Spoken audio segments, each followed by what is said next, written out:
how the Bible describes the Antichrist. It does not say that the world will embrace him. Rather, it tells us that he goes out conquering, and by peace he shall destroy many. It does not say that the Antichrist will be a beloved figure. Rather, it calls him a vile person, which means that he is a sordid, crass, vulgar, and reprehensible figure. The world is repulsed by him. And the Bible does not say that the Antichrist is brilliant. It simply describes him as understanding dark sentences, which means that he is cunning and is a master of intrigue or scheming. But here is why all of this is very dangerous.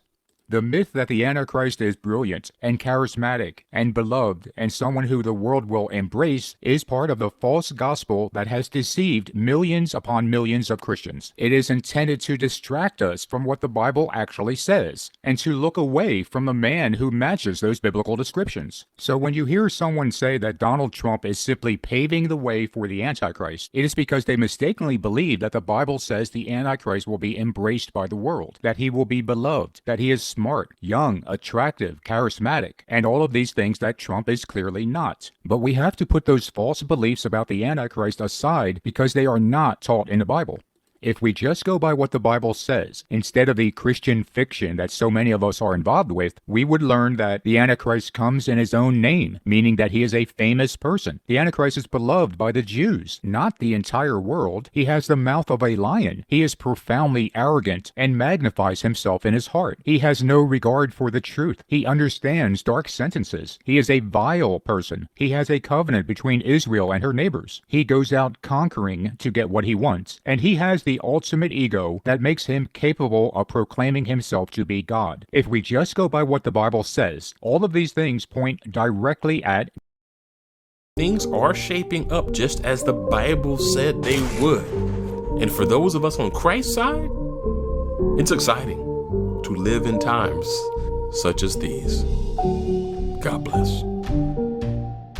Look what it says happens first. How he rises to power. It says he emerges from a coalition of nations. And here it references the 10 kings of Daniel, which also parallels what Revelation says about a coalition of kings. So basically, the future king, Antichrist, beast will be involved in a coalition of nations, and those nations will give him the authority. All of this suggests that the Antichrist rises after some type of global alliance.